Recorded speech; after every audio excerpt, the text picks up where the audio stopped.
everybody, welcome to New York. Thanks for coming. This is New York Beer Week, so of course we have cider tonight. We're happy to have Citizen Cider from Vermont. Mark here is going to lead us through like 5 ciders. So here we go. Yeah, thanks. All right. Thanks for being here. Yeah, like Mike said, we got a whole bunch of different ciders to taste through. Everything at Citizen is done a bit differently than a lot of the other ciders out there. We only use Vermont and New York apples. A lot of Hudson Valley. We just bought more than 1 million pounds of Hudson Valley apples this past year. And then unlike most other cider makers, we actually press all the fruit ourselves. So we only buy whole, fresh fruit. Goes into cold storage for us. We actually have like a whole different facility and a whole different team to press all the apples, which lets us have super high quality product before we even start fermenting it. We get to be super hands-on about the apples that we use, and it also lets us work with a bunch of really small growers in New York and Vermont. Some of these guys are older guys. They have just maybe like 20 acres. And they'll just call up the owner of Citizen every August, just be like, hey, do you want to come pick these? If not, they're just going to stay on the tree. So we just like send a group over to pick their apples for them, and pay them like more than a fair price for all that. So we get to work really closely and help to support the agricultural side of cider, which is really important to Citizen. So first up, we're going to have Unified Press, which is this is just straight apples. We use about 9 different varietals in this. And that just is for our base juice. It allows us to have a bit of control. With apples, there's lots of fluctuation year to year in how well certain crops do. And especially since we're only pulling from New York and Vermont, occasionally there can be like one snowstorm that comes through in April and wipes out like more than 50% of the entire orchard. So we have to cast a bit of a wide net to start with in terms of the varieties we use, and that way we can blend those juice ratios at the beginning to make sure that we have everything that we're looking for in terms of acidity and sugar content, to then end up with a consistent product throughout the year. And then Unified Press sort of settles in as being like a semi-dry cider. It's sweet by what Citizen does, but compared to something like Angry Orchard, it's like we're talking like a third the amount of sugar. But like if you have them side by side, it's really really nice. Who started the cider? Yeah, so a part of what created the whole interest in that was there are 3 friends. They're all in grad school at UVM in Burlington. And at the time, the most available cider was Woodchuck, made in Vermont. And the guys have been trying it and trying lots of different craft beer from Vermont as well. And they just felt that the stuff that they were drinking from Woodchuck didn't really taste like apples. It didn't really taste like what they thought cider could be like. So that became the whole starting point for all of that. Oh boy, that's really They started just foraging apples themselves, buying apples in bulk from farms. Yeah, that's really but good. really early on, they realized that the highest quality cider that you can make came from the highest quality fruit, and by doing the least amount of things in between, it just meant that you can have a much better end product. So that's where it all started from. That's still sort of really high priority for Citizen. So even as we're like branching out, making all different kinds of ciders, and all the ones we're going to taste tonight, there's a pretty wide variety in terms of styles and flavor profiles and all stuff like that. But really, the starting point of just having really high quality juice is the most important thing. So little by little over time, they were experimenting more and more.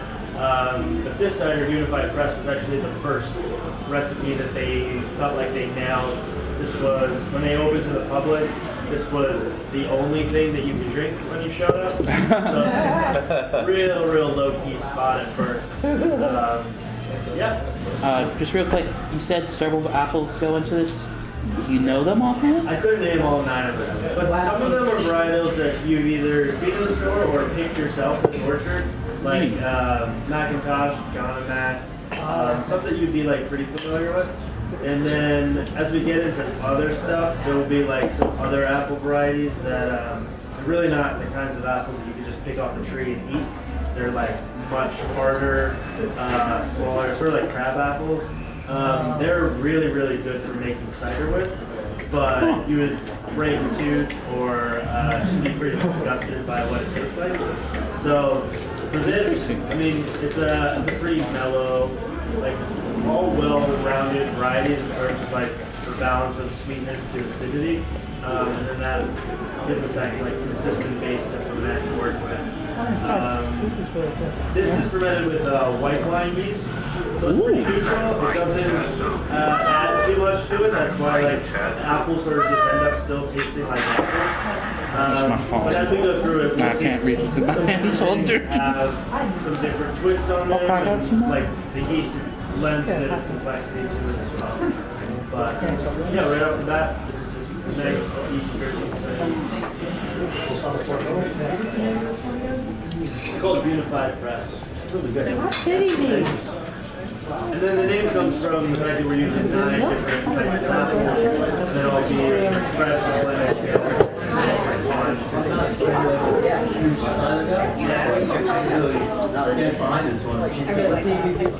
5.2. I think you just answered my question, but I'd be under the impression you wouldn't press all the varieties of apples at once. You would press them individually. Right. Yeah, because the pressure that the press uses has to be like Specific to each one? How hard or how soft that particular batch is in that part of the year. Ah. Calibrate the machine based off of that, and then it goes through holding tanks of each variety, which then gets blended and then fermented. Because yeah, you're right. If you just did all of them together, Yeah, I always thought I would have have the feeling that if you try to press them all at once, you'd just get applesauce, really. Yeah. And it wouldn't really be good. So every cider I've ever tried is super sweet. Yeah. Did the other ciders just add sugar? Yeah, Or- so very good question. A lot of those, they use an apple concentrate, so they're not even starting with the fruit. They're starting with like a soda gun where there's a bag of syrup and then it dilutes with water. So it's essentially that, but like a tanker of syrup and a supply of water and then it dilutes. So for that stuff, they will ferment it in big batches and it'll be like 15%. And then they'll dilute it with water to get it back down. And then they'll add a bunch of sugar afterwards. So we don't use any concentrates, we only use the fruit that we press ourselves. So there's never any of that syrupy quality to it. And we don't add any sweeteners at any point. So, I mean, it can't get any sweeter than the apple itself. And then as you ferment stuff, yeast converts sugar to alcohol. So the sugar limit goes down what naturally occurs in an apple. Whereas some of those ciders that you had, like that actually has more sugar in the cider than an actual apple by itself. Ew. So yeah. I mean, some of those are approaching like the sugar content of a soda, and apples aren't that. Yeah, but great question. Yeah, It's like it's good. The process is different, but the blend level is very different. So when you press the apples, do you play under pressure? Yeah, that's probably on the playlist that the guys in the back. I would say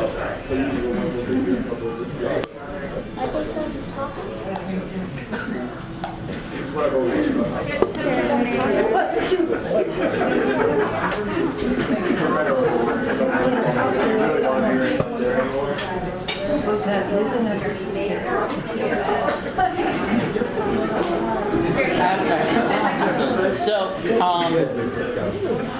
where do they like find inspiration for new flavors? Is it just like trying, like going out and trying new apples, or like they want, or like they get inspired, like I don't know, because like with all the beers that come, with all the breweries that come here, some of them have been inspired by people, some of them they inspired a beer by buildings, some of them were inspired by days of the week or something like that. Yeah. So this one that we're about to drink, Dirty Mayor, was inspired by a person. Oh, We're gonna have some other ones that were inspired by beer styles, and some other ones that were inspired by wine. Ooh, neat. We always like looking for different inspiration, and then other times it's just a matter of just trying out different ingredients and having to grow in New York. You know, it's interesting. I can't remember the name of the guy who started it, but the Sunday morning show had this special little bit about this guy. He had this really amazing restaurant in the United States, and then for some reason he decided, I'm just going to move to Denmark and make spirits. And his company's called Empirical Spirits, and they go out throughout Denmark and sometimes all around the world just to find interesting things to make a spirit out of. Yeah, some of the Citizen does some of the same kinds of things, experimenting and trying things that happen to grow in the area, but you might not consider putting. This one's very nice. Which one is this? So this one is Dirty Mayor. This is ginger infused cider. I got the ginger. So refreshing. Ginger tea. This is the second cider that Citizen ever made. It's named for this guy who was like the self-proclaimed mayor of this place that's not even a real town in Vermont. It's just like there's like Air Force National Guard airstrip, and then Vermont Public Radio has a station there, and then in this little like shack next to that was where Citizen started from. And one of the guys who had like his daily news show on Vermont Public Radio became like one of their regulars there. And he liked Unified Press, but he didn't love it. So he started bringing things from his garden to like have them put in the cider. So he would like show up with his own ginger from his garden and ask them to put his ginger in their cider for him. And I thought that was like a bit out of line and obnoxious of him. So they would like cut up little chunks of it, stick it in the Unified Press, and swirl it around with their finger and serve it to them. So that drink is the Dirty Mayor. There's no more finger swirling that goes in batches. You do it yourself. There's plenty of ginger, so. Which finger did they stir it with? Did they go like this? Exactly, yeah. The ginger gives it a nice kick. These are the ciders that we produce the biggest quantities of, so they're the ones that we'll introduce to them. Not all of them.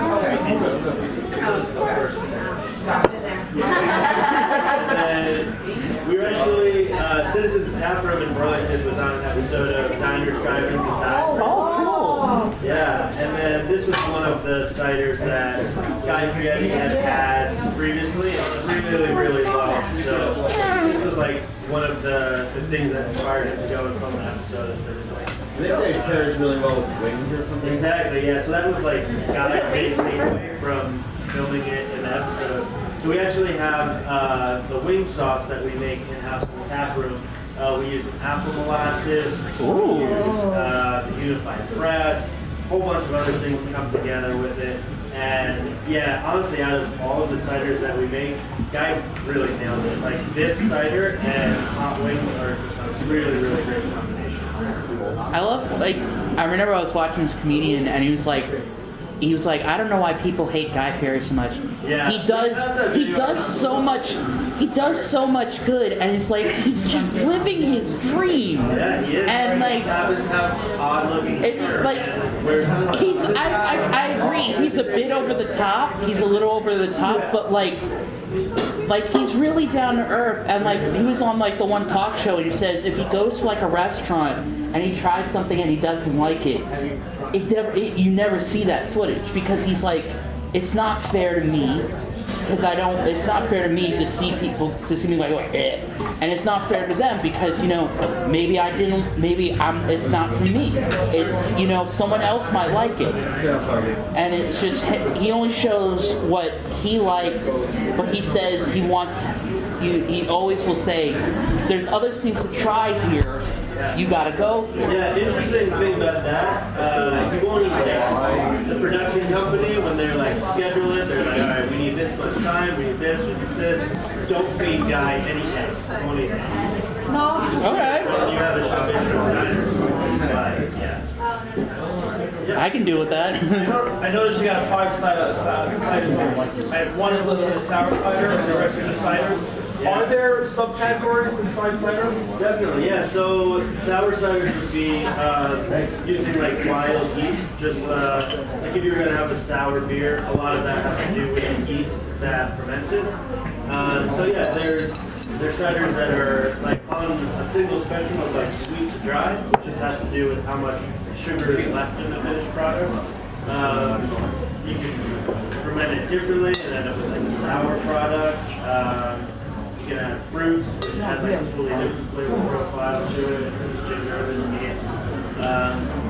There's probably not as many different styles as beer, even though you're using like, with beer you've got sort of like 3 main ingredients. You can use all different kinds of apples, and that way it's like a bit more like wine, where like a single variety of apples or grapes gives you this style compared to this. But we typically use different blends of fruits. Occasionally we'll do like single varietals. One we did last year was Northern Spy, which is just one type of apple that grows really well in the state, and just let that by itself. So if you went to your cidery, would you classify your cider just by the variety of apple? What's more common in cider? Yeah, and cider is pretty much like flavored ciders, whether it's ginger, Great, good. I think he's talking about it right now. all kinds of different stuff like that. That's a real estate cider. Maybe the beer, but somewhere between wine and beer. Was that right?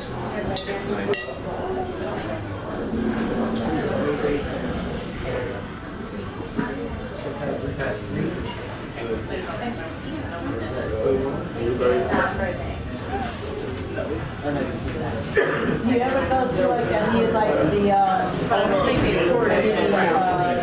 state fairs like that way? And like have like a Yeah, I think the Vermont Cider is a really big deal. I think they're pretty much always. I didn't know whether you might have like a booth there then, I mean, well, we have our own like tap room and full restaurant. So that's a really good spot. So that's in Burlington? Yeah, walking distance. Are you walking distance from the ski resort? There's just here's our staff club.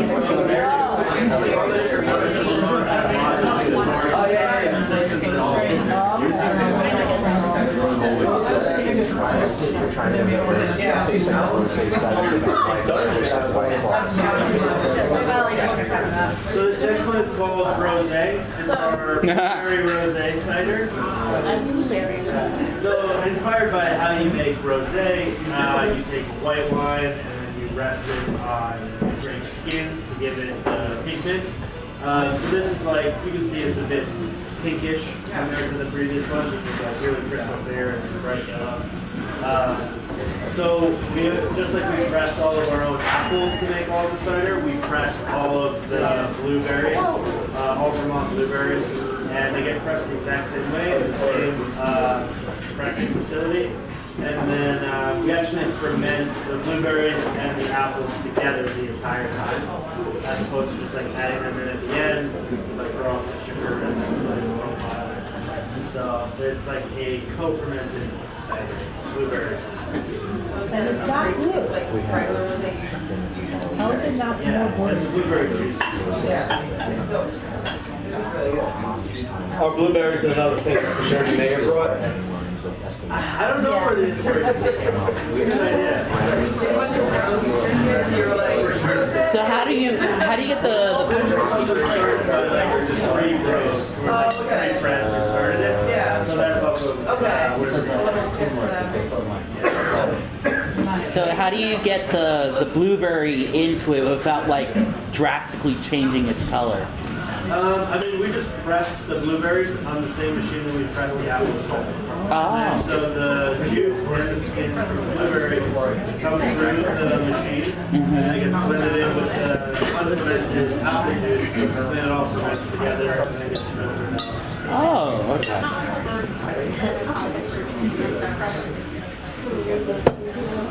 I always find blueberries funny. They're blue, like the outside is like purple, but like if you skin it, it's green, and the juice is like a weird purple Yeah, there's color. a lot of different elements to it. Like sometimes blueberries are really sour, other times they're really sweet, sometimes they're pretty plain. So yeah, we always use the same produce here on blueberries from Vermont. Give them very consistent. It's like, and it's like how it's like the same producers. Almost sounds like it's like, yo, call the blueberry guy. We need some blueberries. At this point, this became a cider that we used to only make like once or twice a year, and now Brose has become a year-round cider for us. So we go through a ton of blueberries. I don't know how much it actually is that we buy each year, but it's a lot. So what's next for Citizen Cider? Anything new coming out? Good question. Yeah, so beginning this year, now that we have a lot more feet on the ground, we have a lot more exciting things happening at the tap room on a regular basis. The biggest thing is we just want to keep new stuff leaving Vermont. So we have a lavender cider coming out this spring. Ooh. Yeah. Right now we have a maple oak age cider as a collaboration with a maple producer from Vermont. We've got a imperial cider for the first time, an 8% cider. So we're really like mixing it up. We've got a cider with citra hops. I would imagine up at the tap room you have a bunch of stuff that we don't get down here, right? Exactly, but we are trying to adjust like that because I think especially in New York, even compared to other states of New England or going south from New York, I mean New York really thrives off of new and different stuff. Yeah. Like no attention span. Yeah. Yeah. So we want to make sure that we keep the new and exciting stuff in front of people who are seeking that out. So Brose was a big step of taking that from like just a 1 or 2 year time a year release to full time, and yeah, just continuing that cycle of special stuff has been really good. Awesome. Yeah, and we are going to be focusing more on New York, Hudson Valley stuff. I think we'll probably make like a unified press version of just Hudson Valley apples, even more local to here, just because there's so many apples that come from there. And we're going to do a test. Are there a lot of apple orchards in Vermont? Tons, yeah. A lot of them are on smaller scales. Like you go out by the Finger Lakes in western New York, they're like, that's where Mott's gets all of their apples from to make applesauce and like everything you see in grocery stores. In Vermont, they're a bit smaller, but there's tons of apples.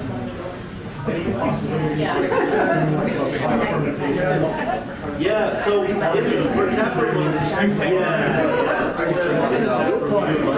Already. We'll do like it'll be during there, but with wild. Just to like see the difference or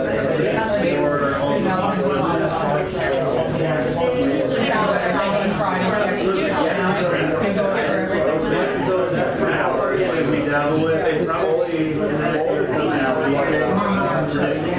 About more or less. Like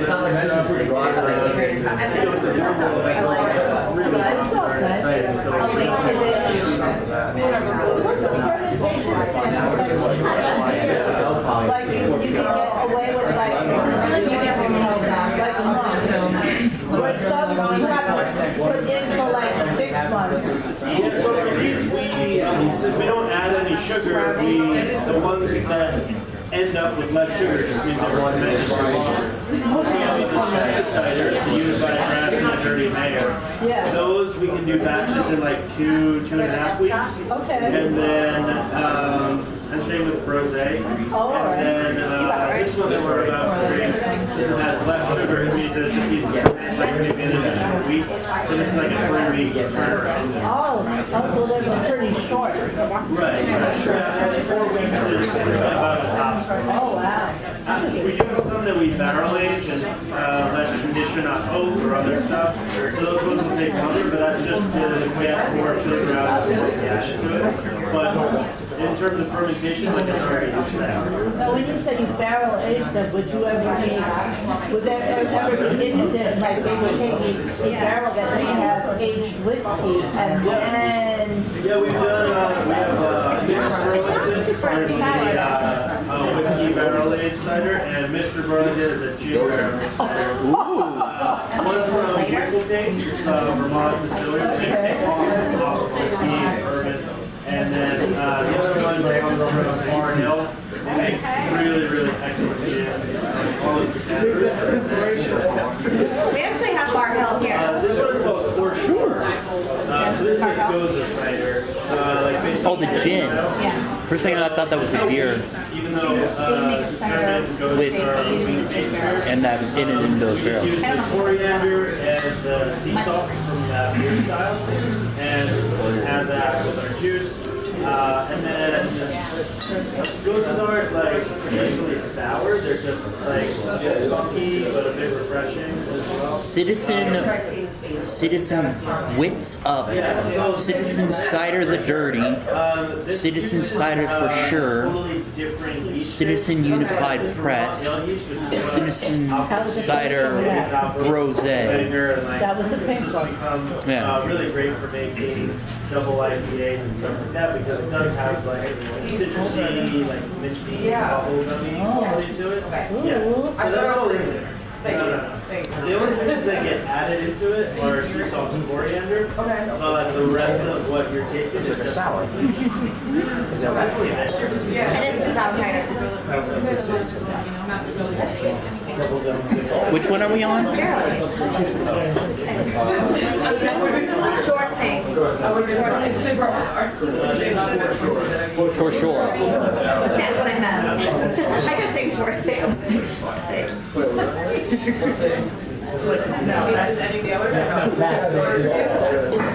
You know what these? So it tastes like very, very different after the additions and Where'd he go? different taste profiles. Yeah. But yeah, He's just riding. He's just sitting on the car thing. No, this is over that way. Oh, we just this has less sugar than the I other don't two. think there's anything It's a matter of in that fermenting it There's not. longer. Usually at any time we're here, they usually don't let people in. Those ABV is 5.2 because there's still sugar left in it. This is 6% because less sugar remains. Pretty fun. Nice. Nice change of pace. The more humid it gets, the more like refreshing it's going to be. So it's really nice and Do you know what the story is behind this one? Why they made This was Gozas? just came along because Gozas were becoming so popular in the beer world.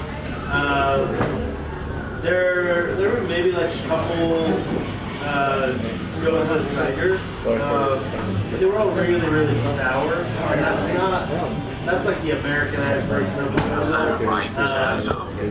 This is like trying to be a bit more like a classic German Goza in cider form. So there's no wild yeast. It's not like aggressively acidic or anything like that. It's meant to be really refreshing. We produce it year round, but it's definitely more of a beachy summer drink. And then we work with a lot of nonprofit groups doing like waterway cleanups and beach cleanups and stuff like that, and foreshore as well. Burlington is right on Lake Champlain, which is it's a massive, massive lake. It's had lots of issues with pollution like over the years, but all over Vermont, we're taking like really active roles in trying to fix all of that stuff. And now we're even expanding. We're doing Hudson River cleanups. We're doing some beach cleanups, Rockaway Beach. More and more stuff around. We had some time ago. Was it 14th Amendment or? 14 stars. It was something amendment that was. They were also from Vermont and they were near Lake Champlain, and they said that with Lake Champlain, you can't. With Lake Champlain, there's Champy or. There's a name for the little like Loch Ness monster that supposedly lives in the lake. Yeah. Their minor league baseball team is the. You can't name it. You can't name a beer after the name of the monster in the lake because it's copyrighted. Very interesting. Yeah. You gotta protect that intellectual property, even if it's made out. Was it 14th Amendment or 18th? So you got like 5 21st. I knew I had it wrong. It was 21st Amendment. That's one of Down here in New York? Yeah.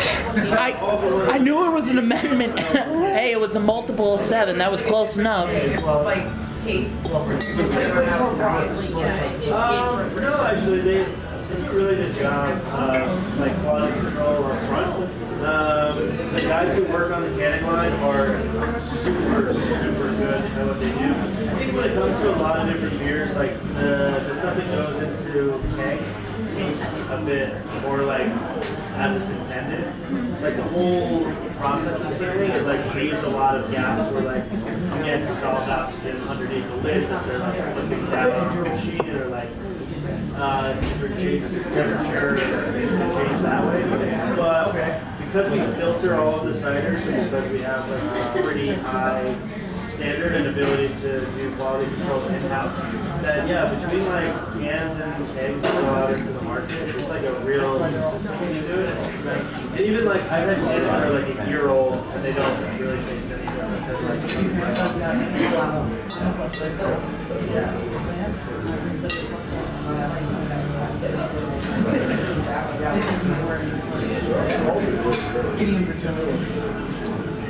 But you were saying earlier that you were using like the maple. So that comes from where? And they were saying here because we had such a huge rainy season and it was a very warm winter that actually they were having an early maple syrup. Yeah. So they started the maple producer that we worked with is called Vermont. They're in Vermont. So they had to tap all of those trees. And there's like I set up a whole system of tubes like running into trees. They had to get all of that up and like repair all of the lines like before Christmas even because they knew that it was coming and all the early tests and monitoring certain trees. They knew that it was going to start flowing much earlier. Some years, like if it's really cold, like through the fall and winter. Like even now, end of February, like just be starting to get going. It'll be like the month of March when they can harvest the most maple. But yeah, it's like before Christmas. They were ready to start. No, because I remember hearing that, I was like, right, and they were just going wild because it's like, it was just out there. The trees were just going wild because just because of the weather. Yep, definitely. And if you see running up people around, it's very expensive, but it's pretty cool. They like will age maple syrup, whiskey barrels, and there's like a pecan one, elephant one. So they're really fun people to work with. They have a super unique perspective on Vermont agriculture. Since they're not growing things and harvesting them each year. It's like they maintain trees over the decades. Smartest staff here. Well, the thing is that, once you get those trees growing, you can't be like cutting them. You can't be cutting them down and moving them around because it's... Where are the names Citizen Cider?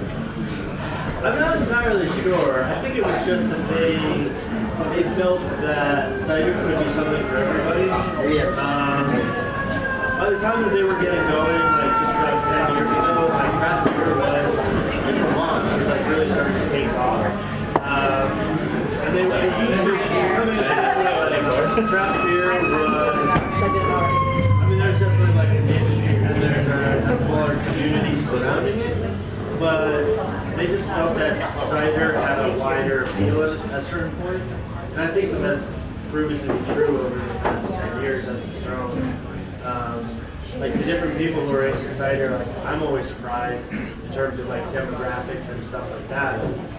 But I think they really thought that cider could be something for everybody. So that's where that inspiration came from. I mean, we even make a non-alcoholic version of like a unified press. So that's like gets canned in certain schools in Vermont, those are like school lunches. Yeah, it's really tasty. Like I'll grab a couple for myself and do a tap room. And it's really nice, sparkling apple juice.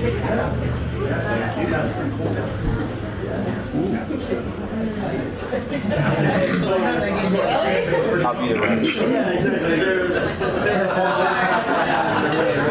It's nice you can like bring your family to the tap room and like have your kids there and like you can have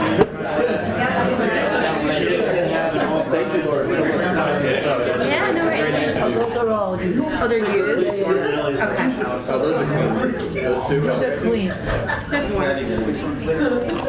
I can't find the name of the. Are you guys exclusive to I can't find that brewery. pretty much, yeah. So like from I can't remember. What's your distributor? It was something Amendment Brewery, and they're like it was like right around Vermont, and off of Lake Champlain. Brooklyn as well? And I can't because like I tried 21st Amendment a brewery, and that one's coming up is coming up in San Francisco. I mean, they're a smaller company. Out of all the brands that they have, we're one of the bigger ones. They're really excellent. They're super exclusively worried about craft products, which is nice. Really good people to work with too. Cool. I brought all their entire sales team up to Burlington. that Google thing where you do Hold on, wait. I don't have They're to. really, really fun. I have a YouTube video about Are you it. guys close to the Switchback Brewing? Yeah, the Switchback spot is across the street from where Citizen Press is. Okay. So it's like My cousin works for Switchback and is like part owner because they're all like all the employees are right, part yeah, owners now. brewers. Yeah. So it's like Switchback, Citizen, and Burton Snowboards all share like the same. Okay. There's like a whole bunch of people who have worked for multiple of those companies. Oh, 14 Star Brewing. 14 Star Brewing. That's its name. This is a Saison. I thought it was Amendment. Allagash White or Doom Yeah, there's like, that was really good. we are going to like that still the same.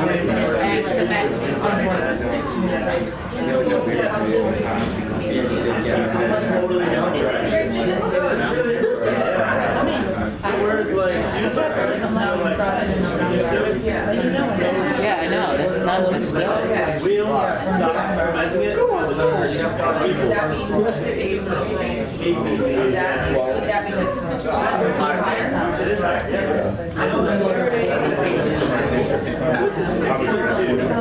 no sugar and it's the same recipe as unified, different yeast and then fermented for longer. So this is a fully dry cider. There's no sugar in this at all. I want to apologize. It is the name of the brewery is 14th Star. 14th Star Brewery. Oh God! And I'm like, I can't remember the name. And I butchered it so bad. 14 stars. 14 star. God damn. So yeah, this one that is now called Good Stuff. It's inspired by Belgian wheat beer. So like Allagash White or a Dougal or just any kind of like a Belgian farmhouse. It's wild. Oh, so we've had this stuff. Basically, same base years as treated by press, which is fermented ages for longer, and it's fermented with different yeasts, and it adds so many different like estery qualities, and both things that are more common in Belgian beers, like green apple, like hard dryness to it. Yeah, just like these taste the same beans, it's a totally different direction. And then fermenting it until it's fully dry gives it such a nice different finish to it.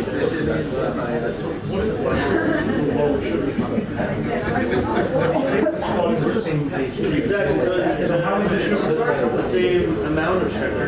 And for unified press, we ferment for like a shorter period of time. There's still some natural sugars left, and only some of them have been converted. For this one, it ferments until there's no sugar left. All of it's converted to alcohol. Whereas unified press is 5.2%, this is 6.2%.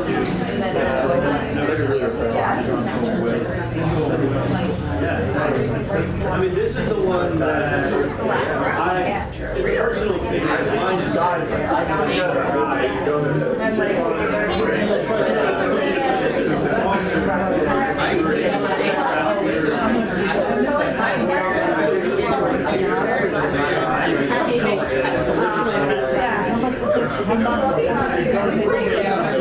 The 4 coins is $1.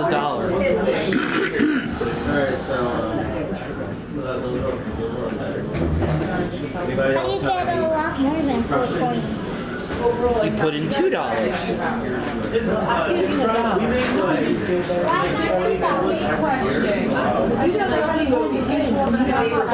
Like, is it seasonal or like you add to a lot of them are only available in tap rooms because we do like smaller test batches. We get like immediate feedback. He's gonna try. So like the last time I was there was a rhubarb one. There was a sea buckthorn, which is like the berry of seaweed. Yeah, they dabble with a lot of good stuff. But like, for instance, the lavender one has just been a taproom only one, and the feedback was really good. And then they decided to scale up the batches, and then that'll be out and available in the spring everywhere. So we use that as a starting point. Like every week, every month, there's like something that changes to the lineup there. So it gives us a lot of flexibility to try stuff out. We're going to start doing a bunch of like forage fruit stuff. We're going to be doing a sumac cider. Like sumac berries are like, you'll see them just on the side of the road. There's these big clusters of like shiny dark berries. And you can just harvest them from the side of the road. We're going to make a sumac cider. There's this invasive species that's everywhere in Vermont called Japanese knotweed. And it's really hard to get rid of, but it also means that it's like an endless supply of it. So if you can like clear it off the orchard that we're already picking apples from, use it, and you sort of like make a tea out of it, and then the stalk part of it is like a lemony rhubarb by itself. So I think that'll make it very cider. The rhubarb one has been off to a great start. So yeah, there's really no end to the different recipes that we're going to make. And the tap room is a great spot to stop by. Like, there's tons of breweries and other spots in Vermont. Good stuff. I have to agree. The hot wings and the dirty matter, perfect combo. Okay, great. I'm glad you. I did it because I heard you say it. I was like, actually, Yeah. No, it really is. I tested it out. it's delicious too. That spiciness is a good combo. That last one's dangerous. Yeah, I know. Dangerous. It tastes like air and happiness. And it's what, 6 something? 6.2. Yeah. I'm with you. We're gonna get a growler on the way out. That's a good one. I like some growlers. Yeah. Let's go. Here we go, guys.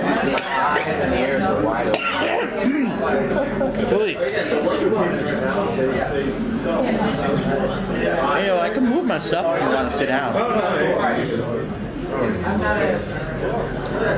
Thanks for tasting everything.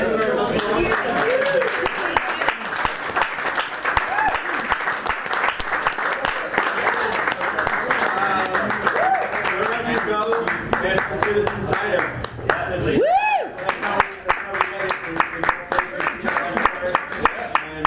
And then, you know, they look into it and there you go. about Citizen Cider being sold in more places. Yeah, we'll keep, and the spots like this, people who take the time to really care about these things and look into all this on their own, these are the kind of people that we trust to be like selling and promoting all the new and interesting and limited things the right way. So, when all those fun and exciting things are coming to New York, hopefully we'll have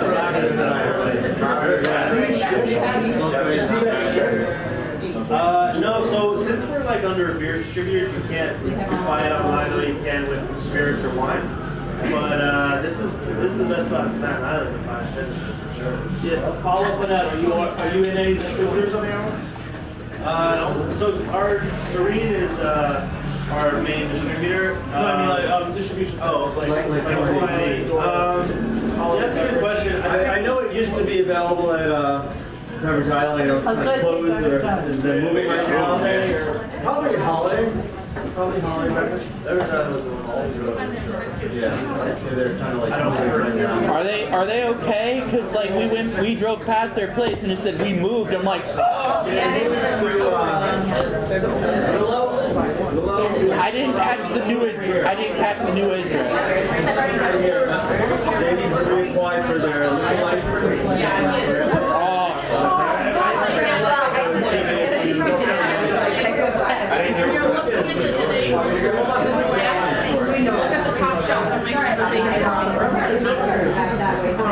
Do you plan to make any eau de vie? Do you plan to make any eau de vie? An eau de vie is like a brandy. Okay.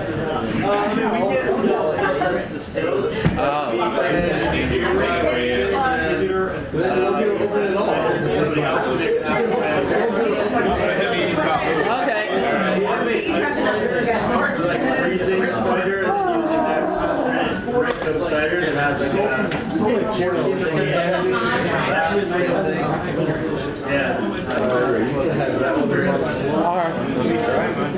Well, thank you everyone for coming. I see some new faces here. That's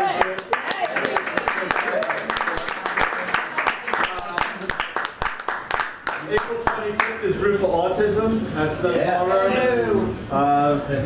for standards, for whoever wants to go to that. I'll be there, of course. Laura will be there. Should be pouring beer, I hope. Anything else? Do you want any stickers or pins? Yeah, thanks for coming, and I'll see you next month.